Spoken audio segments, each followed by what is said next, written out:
bohong. Aku hanya memikirkan satu peraturan penting. Kenapa kau lakukan hari ini kalau kau bisa melakukannya besok? Few moments later. Assalamualaikum warahmatullahi wabarakatuh. Ya, saya akan menjelaskan hasil presentasi saya dan beberapa kasus yang akan saya jelaskan. Yang pertama itu konstitusi dalam berbangsa dan bernegara, yaitu konstitusi adalah aturan dasar negara yang mengatur kehidupan bangsa dan bernegara. Ya, di Indonesia Undang-Undang 1945 menjadi landasan hukum tertinggi dan sumber stabilitas nasional. Yang kedua itu dasar konstitusi berbangsa dan bernegara. Fungsinya konstitusi yaitu membatasi kekuasaan pemerintah dan melindungi hak asasi manusia. Ada beberapa nilai-nilai dasar dari konstitusi, yaitu demokrasi, keadilan sosial, dan supremasi hukum. Ada contoh pasalnya. Yang pertama, pasal 1 ayat 3, negara Indonesia adalah negara hukum. Ya. Hierarki perundang-undangan, Undang-Undang Dasar 1945, Perpu PP dan peraturan pelaksana lainnya. Nah, ada contoh implementasinya, yaitu pemilu dan pilkada. Ya, kedaulatan rakyat, pemilu sebagai bentuk kedaulatan rakyat pasal 1 ayat 2, hak konstitusional, yang memilih dan dipilih dijamin pasal 28 ayat 3.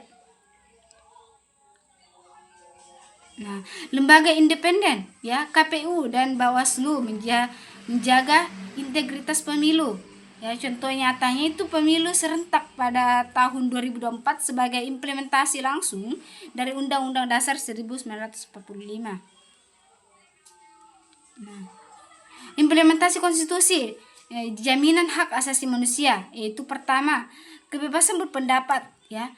Yang kedua itu hak pendidikan dan kesehatan. Perlindungan hukum sama. Ya, entah bagaimana ya contohnya.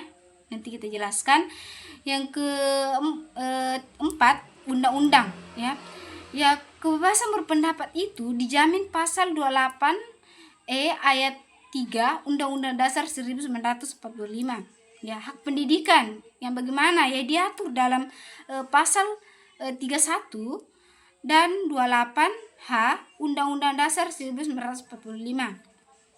Perlindungan hukum yang bagaimana itu, yaitu pasal 27 ayat 1 itu menjamin kesetaraan hukum, ya. Kita dijamin kita bebas dari berbagai hak asasi manusia, itu bagaimanapun kita tetap menjadi warga negara yang bebas hak asasi manusia. Yang keempat, undang-undang, ya. Undang-Undang Dasar nomor 39 tahun 1999 tentang HAM, ya, sebagai payung hukum. Nah, studi kasusnya yang pertama itu yaitu Mahkamah Konstitusi. Ya, fungsi MK yang saya jelaskan kemarin yaitu menjaga konstitusionalitas undang-undang.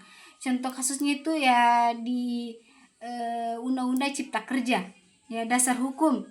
Pasal 24C Undang-Undang Dasar 1945.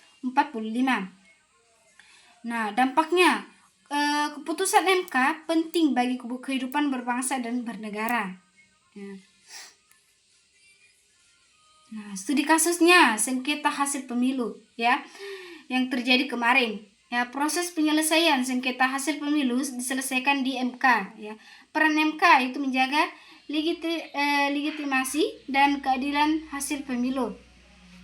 Nah, contoh kasusnya sengketa Pilpres 2019 yang menjadi sorotan nasional. Dampaknya mempengaruhi stabilitas politik dan sosial negara. Nah, waspadai tren otoritarianisme di tengah penurunan demokrasi.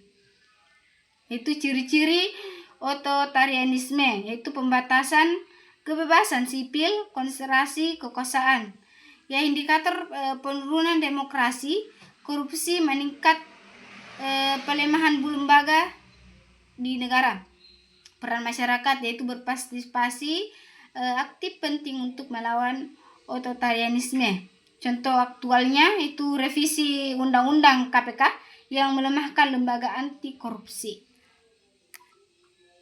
Nah, dari kesimpulan saya tentang konstitusi sebagai pilar demokrasi dan keadilan dan beberapa kasus yang saya sebut tadi, yang pertama itu konstitusi sebagai pedoman yang fondasi utama dalam kehidupan berbangsa dan bernegara.